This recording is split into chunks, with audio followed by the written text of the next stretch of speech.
Welcome to Timothy's Austin Conversation.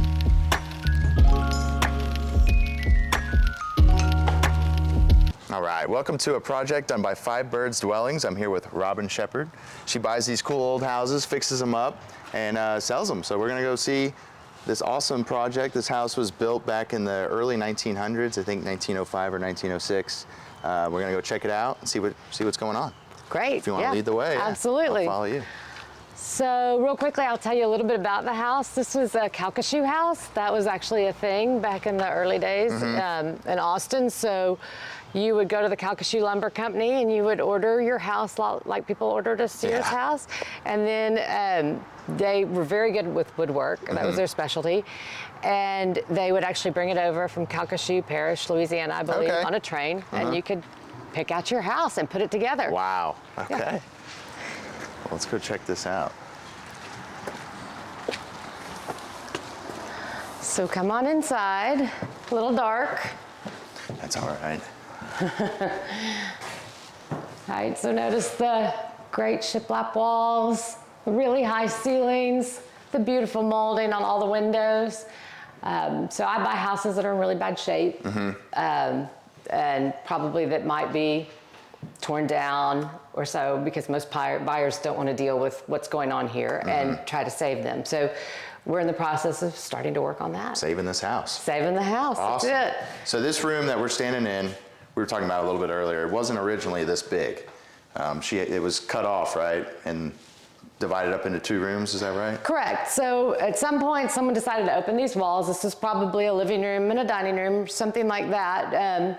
The last owner was the Jacques family, and Doug Jacques was a very famous artist here in Austin. And so I don't know if he tore down the walls or someone else did before him, but at some point this became his art studio. Okay. So this room was made for creating murals and huge pieces of art. So they would spread it out down the walls of the room. Right. Yeah. Yeah. Very cool. Yeah. And we lead back into that. Yeah. We'll come back in here. It's the sunroom we were saying? It was a sleeping porch originally. Sleeping porch. So this was a little tiny sleeping porch. The doors were probably a little different at the beginning. You can tell by the way the window pattern changes that this would have been a sleeping porch originally. These are different, right? Oh. Okay. So this would have been a little sleeping porch.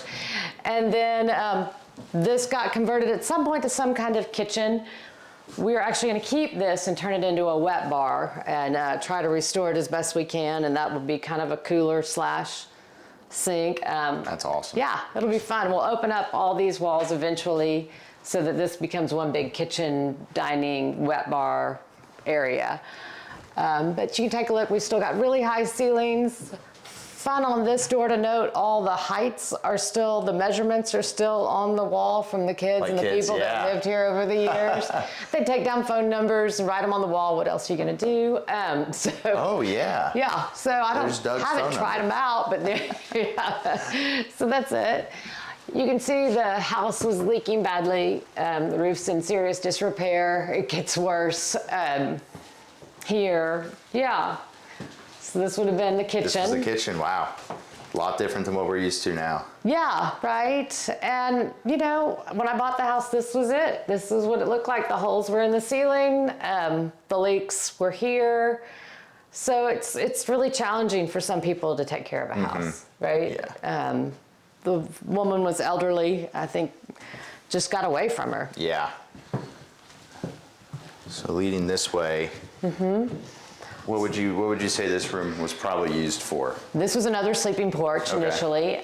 You can tell with the kind of abundance of windows, they could open those up and get nice air in here. This would be the master bedroom of the new house. But again, ceilings are great, really, really high, beautiful wood. So this was not exposed initially. This would have been a cheesecloth with a wallpaper over it. And they had actually sponge painted it all. And so we've kind of just cleaned it off and taken it down to bare wood so we can kind of start over. Because there were layers and layers and layers on here. It's so funny how like the styles and trends change, because now it's shiplap's in, everyone loves it. Yes. Back then they're covering it up and. Right, they're like, no. Yeah. And it's actually interesting because I fix these up according to kind of the historic regulations, right? And so they want you to go back to what it was like, not what we like now, Oh, okay. but what you like then. So we're meeting some compromises on that. They've actually agreed to let us do the shiplap if we can really get it clean and painted so that it looks more continuous and less broken up. Or you can... Who is they? Well, it's the historic commissions, so there's federal and state bodies that deal with that. There's also local. Local's a little different. That's more about the exterior of the house. When I go to get a permit, because it's so old and it's a contributing historic house, it will get pulled up for special historical review. But then I have another layer of requirements because I'm actually applying for tax credits. Okay. So I have to do more even on the inside and the rest of the house than just the outside. Yeah. Keep it original. Right. Yeah, well, this is really neat. If we want to keep Yeah, continuing, yeah, I know for there's still a little bit sure. more. So this is, a hallway, bathroom. This will be the new master bath eventually. This was a bedroom, another bedroom. Again, really high ceilings. We're pretty sure there's shiplap under there, but we're not going to start messing with that quite yet.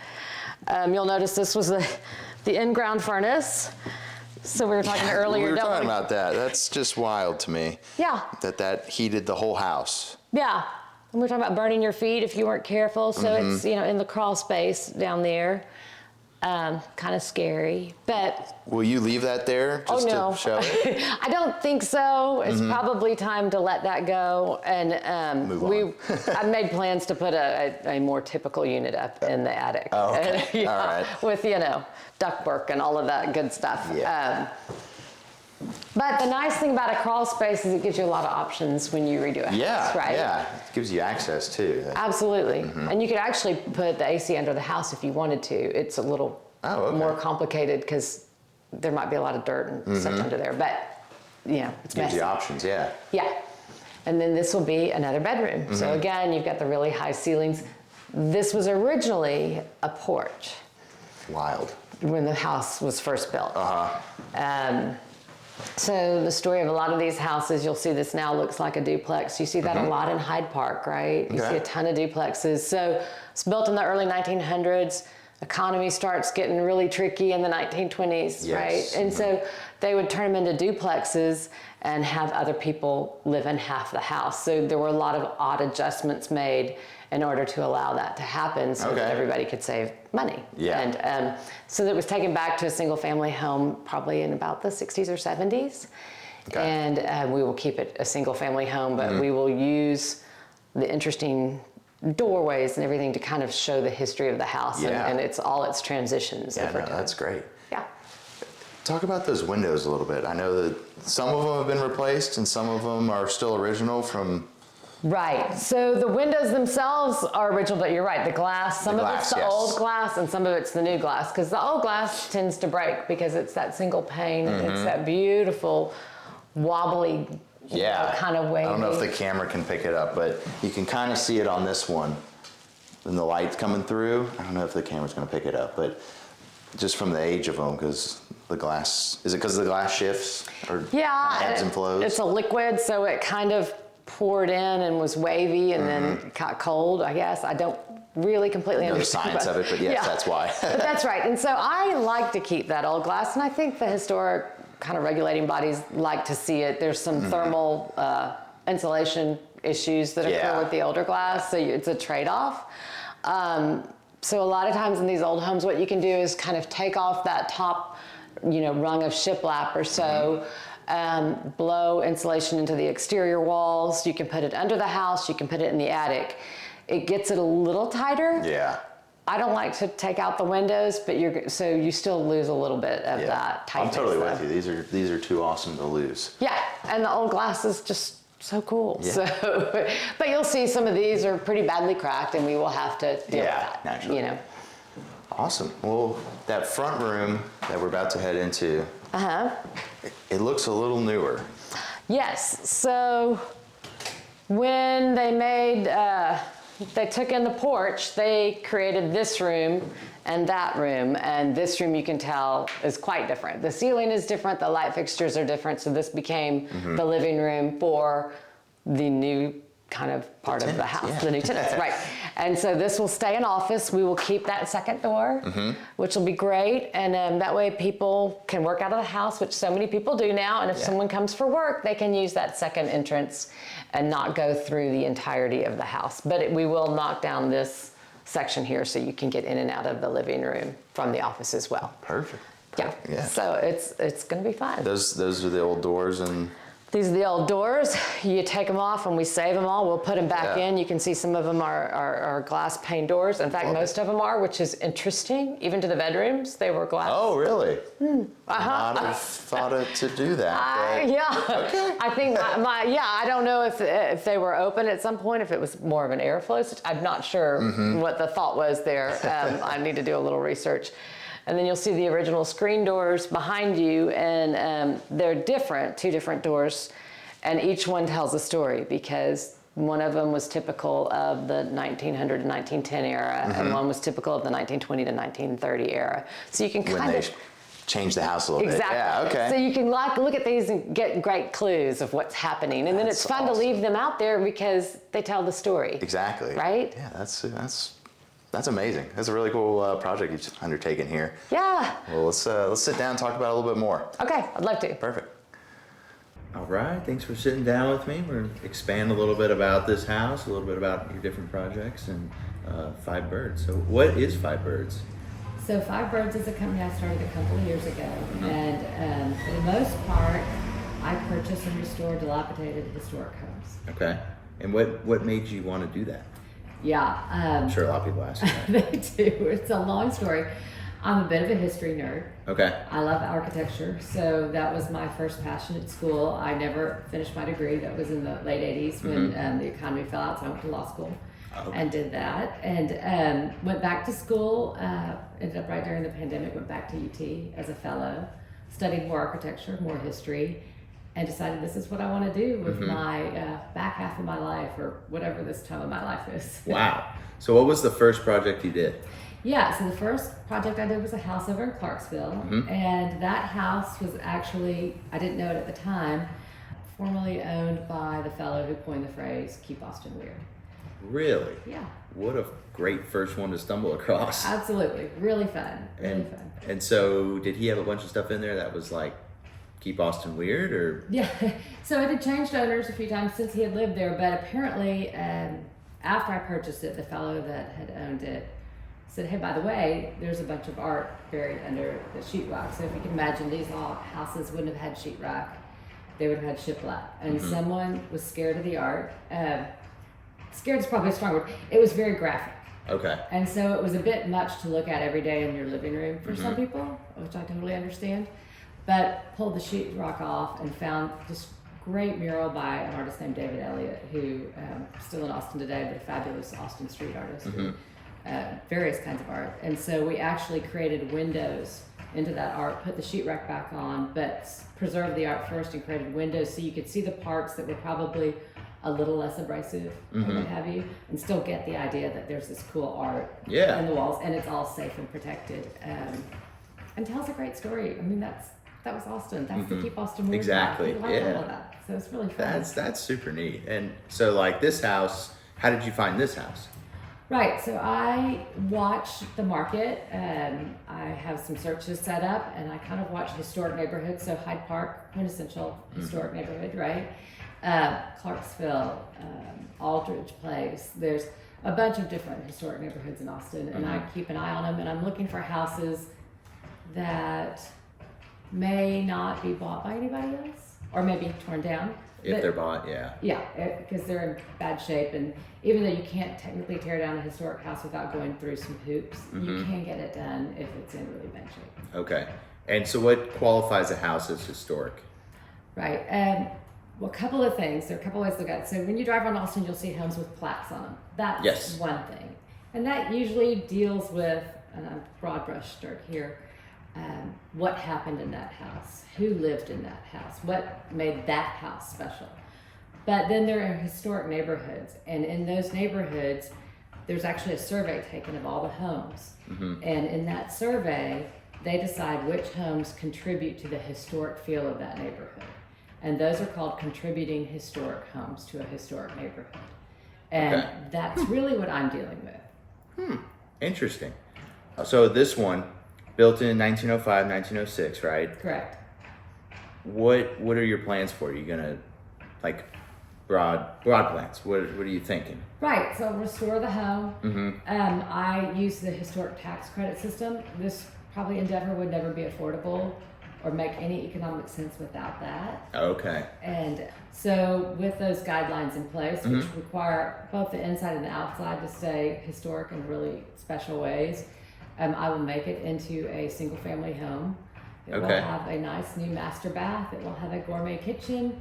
Because I also want to have homes feel like they are useful and functional in the way we live today. Certainly, because yeah. there's no point in restoring these and then feeling like you're going backwards to live there. I think it makes it less marketable in the long run, and I think I'm proving a point, maybe. That Yeah. you can save these homes, and they can be Meet in the fantastic middle. homes. Yeah. Yeah. Exactly. So, you have a hard time finding contractors that are willing to undertake these? Okay, so this is something about the city that, and about the people in this city, because I have had, I'm not a threat to anybody. I'm not competition, but I have had contractors, subcontractors. I'm the general contractor, so I shouldn't say it, but everybody has said, how can we help? Here are our Rolodexes. We will be there That's when we awesome. can. We want to save these homes with you. The city, even the inspectors, are very excited about what's happening. They're friendly and kind. So I have, the pandemic was interesting for everybody, but in general, everybody's pretty excited to help where they can. Yeah, that's awesome. I mean, I'd imagine so in a neighborhood like this. There's a lot of houses that are going up that are brand new, modern. Yeah. Not this for sure, and that's cool and all. But to have someone who is saving these houses is really, that's so neat. And the fact that there are people that are jumping on board with you to help out and. I'm super grateful. Yeah. I mean, everybody's just been so kind, and and then you get to save this great piece of history. 'Cause Exactly. The house, it's the story it tells. It's about who lived there, what it looked like. It's everything. Well, yeah, and we were talking about off camera earlier how this house was built on tree trunks. Yeah. If you want to expand on that, because that definitely caught my attention. Sure. So, right, the foundation, if you think about a pier and beam, and what that actually was in the time of this house, it was a tree trunk that was sliced and stacked under the house. And when we went to redo the foundation, because things were a little wonky, there were still tree trunks with little branches coming out. And multiple houses I've worked on where they haven't done substantial foundation repair, that's actually the case. That's mind blowing that they just did that and that's how it worked. And Yeah. Did you have a lot of issues with settling and? Oh yeah. Yeah. Yeah. Not this house. Another house I'm working on. It was actually a bit of a sad story because there was only one working bathroom in the house, and the tub was in the crawl space because it had completely failed and fallen through the subfloor. Everything. The fireplace was underground as well, and it was an elderly woman living there. And I just, sometimes we're not as good about watching out for people as we should be as our neighbors. This house too, in different ways. So you see that a lot. Yeah. Yeah. I would have never thought that was a thing that you just, throw a house on some tree trunks, slap a couple boards across. Yeah. Well, let's talk about this on the table here. This is super cool, and I imagine you're very proud of that. What is this? Yeah, I got an award last year from Preservation Austin, which is a great group here in town that works to preserve a lot of our old buildings for a merit award for sustainability. Okay. Yeah. So what does that Sustainability. entail? Well, it's just an award. I think, like I said, it's a sustainability award, so it was more about like coming in and saving these old homes. Okay. And they were just appreciative of that effort and kind of taking the homes that, others may not want. Is that based off like one project in particular or just your whole concept? The whole concept. I Okay. think. So yes, they highlighted one project at the ceremony, but I think it was more about what I'm doing as a whole. Okay. And I think they saw that, I have kind of critical mass, and this is a real deal, and so I think they were excited. Yeah. Well, Well, working on it. awesome. Yeah. I mean, people love this kind of thing. And what neighborhoods do you typically, I mean, you kind of touched on it earlier, but what neighborhoods do you really lock in on? Right. So for me to get the historic tax credits, it really needs to be a historic neighborhood. Oh, okay. There are only so many in Austin. And to that end, I'm trying to talk to people about how you figure out how to get that accreditation to a neighborhood, because it does give a lot of protection to the neighborhood in these older homes. So right now, Clarksville, Hyde Park, and Aldrich Place. Where's Aldrich Place? Aldrich Place is that small neighborhood north of UT and south of Hyde Park. Oh, okay. And so it was like a lot of old professors' homes, I think, back in the day, but it was actually one of the first kind of luxury planned neighborhoods in all of Austin. So super Gotcha. special over there, too. Yeah, so those are your main three. Yeah, I'd love to find some on the east side. The east side has two, I believe, tiny historic districts, and they're each a couple of blocks. Very hard. Oh, wow, tiny, yeah. Yeah, tiny, tiny. As that grows, it will be easier, right? Because I not only need it to be historic, but I need it to be dilapidated. And so it's got to check a lot of, and it's got to come on the market. Yes, So, okay. you know. There's- Yeah. yeah, some criteria there. Yeah. Who designates it as historic? Right, so it depends because you can do it at different levels. So there's a state level, a federal level, a local level. So any of those, and each designation means something a little bit different. But yeah, so different groups can do it. Okay. So from that, who writes the tax credits? Okay, so I practice law and I found these regulations pretty confusing. So I'm not Okay. giving legal advice, but I actually have somebody I have hired who runs that process for me. Okay. And it is managed, there's someone with the state that manages it both at the state and federal level. The National Parks actually runs a lot of that. Oh, really? Yeah. Huh. And so I have help with that because that's a full-time job in and of itself, or at least for someone who doesn't know a lot about it in depth. I Yeah. understand the broad brush of how it works, and it's super important, and I'm getting better. But it's hard. So is it mainly a federal thing or state? So it's both. So with these houses, the way it will work, if I can comply with all their rules and regulations and all the paperwork, and if I hold the house for 5 years, since I'm an investor, this isn't my home. I'm not the homeowner in terms of living here. And then I will get 25% of my renovation costs back and an income tax credit. So that's the federal level. And then separately at the state level, I get close to that and a franchise tax credit. So I think I can't remember if it's 23%, something like that. And then that tax credit, because I wouldn't owe franchise taxes with this business, has a market of 90 to 95% on the dollar on the open market. So I can sell those. And without the credit system, this would not be sustainable as a job. business, yeah. Yeah. I mean, I'm not in it to make a ton of money, but you can't do it if you don't have the credit Yeah, system. It doesn't certainly. make sense. Yeah. Well, I understand you're not trying to, get rich off this, No. and that's awesome. That's really cool that you're doing this out of the love for the old homes and the old. Yeah. Are you only focusing on homes? Yeah, only focusing on homes. I say that I would love to find an old grocery store, an old building of some interesting sort, and work on that. And that's kind of in my back burner. Yeah. Of what I want to do. And then I give 10% of the proceeds of the rent to nonprofits in the area. Okay, so after you fix this up, you'll rent it out to fill that 5-year gap Exactly. or that timeline. Yes, exactly. So I have to hold it under the regulations for at least 5 years from the time I buy it. And so once I finish, I'll rent it, and then I'll have to decide at the end of 5 years, do I want to keep renting it? Do I want to sell it? Yeah. What do I want to do? But in the meantime, the income gained, I'll give 10% back to a nonprofit that reflects the history of the house somehow. So based off of, for this house, it was an artist in here. You would try to go for an art charity Yeah, or. something that affects the art. I've got another one in the neighborhood, and that woman, everybody that's met her loves her. She was grandmother to maybe 50 people, according to them. Surrogate. But she helped find, or really worked on the Helping Hand Home for Children, which is in Hyde Park too. So, half of the 10% goes to them and half goes to actually preservation. And then there's another one that goes to TOOF and Mobile Loaves and Fishies. Oh, great. So yeah. different things like that, Yeah. just depending on what the interests were of the folks in the homes. That's awesome. Are you from Austin? I am not. I grew up in Dallas. I went to college here. I went to graduate school here. Left to Houston for a couple of years and then moved back. Okay. In 02. Okay. So is this this has been like your full-time job for how long? How long have you been Yeah, doing a couple of years. Okay. Just a couple of years. So it started in the pandemic. this? Oh, wow. Yeah, what are we gonna do? Yeah. Fix up some old houses. Fix up some old houses. So you still have houses around, because if you've got to hold them for 5 years, we're not out of that yet. Oh yeah, no, I'm working on 5 right now. Wow. So I'm Is- tired a little bit, but Yeah. it's good. Wow. And so how many projects have you completed? Yeah, that's it. These are my 5. So I finished 1. Actually, I finished 2.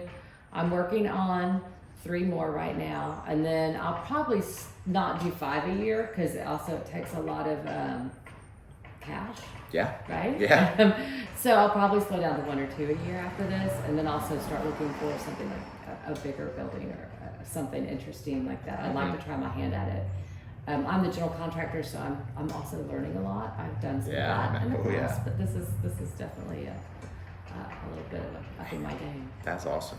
How, going forward, how many are you like looking to do in total? You're just doing it until you can't anymore? Yeah, Yeah. yeah.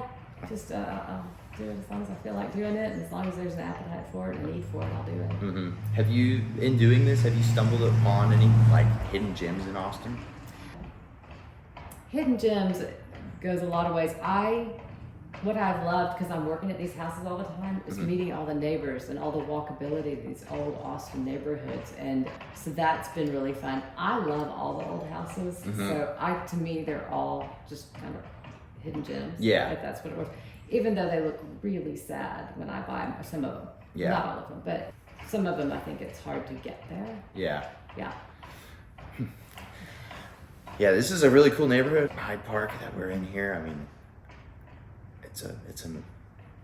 how old is this neighborhood that we're in here? Right. So actually, in my old house, another thing I do is I outfit the houses with things that, 2 things. One, that local vendors. So people that work in the neighborhood that are locally Austin, I furnish the homes. I put some of their furniture in the homes. Artists, local artists. I saved the art from this artist, so I'll put that back in this home. But in the house down the street, which is a Hyde Park house, another Hyde Park house, I actually put the sales map for Hyde Park. So Hyde Park was roughly around 1900. It was a streetcar neighborhood. Okay. And so the original sales map, what they would do is they go up in a hot air balloon just south of Town Lake, and then the artist would draw the whole city. So there's some of these maps still out there. Every tree, every house, every street, you name the whole thing. You can see UT was the old house, right? The Capitol was there, the Driscoll was there. And in that particular map, they marked the streetcar lines. And then they had Hyde Park way at the top. Yeah. That was the top thing, the most northern piece, yeah. But the art demonstrated how you could get from town to Hyde Park. Because otherwise, if you had to take a horse, you weren't going to get there. It was going to take too long. So now they had these streetcars and you could move to Hyde Park. And it started out as a Victorian neighborhood, actually. And those homes were probably too pricey. So then they went to this more of this craftsman style home. So 1900s it all kind of started, and it became more of a craftsman, those little cottages. Yeah. That blows my mind that they used hot air balloons. I mean, I guess Yeah. they didn't have Google Earth back then. They And, did not.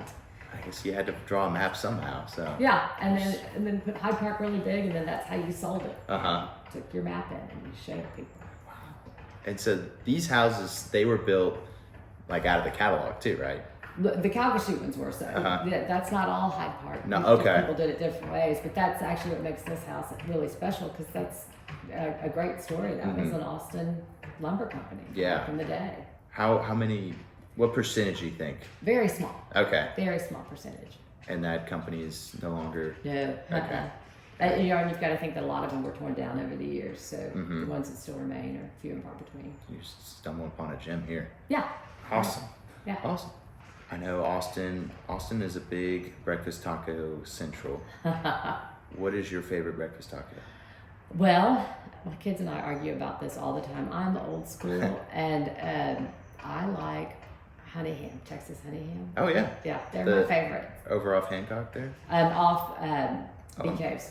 Oh yes, I'm thinking of Russell's. That's my bad. Yes. I know exactly what you're talking about. And what do you get? Yeah, I like the chorizo and egg or the bacon and egg and cheese. But they chop the bacon up really small and mix it in, which I like. Anyhow, but we've been getting that since my kids were little. It's also kind of that memory food. You know, Okay. if you Yeah. have it, and it takes you right back to all the other times you had it. Yeah. Well, that's awesome. Yeah. Do you have any social media, or how could people find your projects? Right, so I have a website. Okay. FiveBirdsDwellings.com. And then I also do have Instagram presence under the same Okay. title. Yeah, go check it out. Go see some of the other projects she's done, because they're pretty cool. I was looking at them earlier. Yeah. I was like, wow, this is really cool. And I can't wait to see what this one turns out to be. We might have to come do a part 2, I'd love a that. final That'd be final great. walkthrough. So Yeah. anyway, thank you for having us out here. Sure, You have thank a really you. big heart to do this. This is really awesome. Yeah. Austin needs more of this Yeah. to keep it the way it is, and we appreciate it. I think I speak on behalf of most Austinites. Thank you for doing this. You're welcome. Your, Thank you. your award shows that you're doing it right, and you got a good product here. And thanks again. Yeah, thank you. Thank you guys for listening. Thanks for joining us. Please remember to follow and review.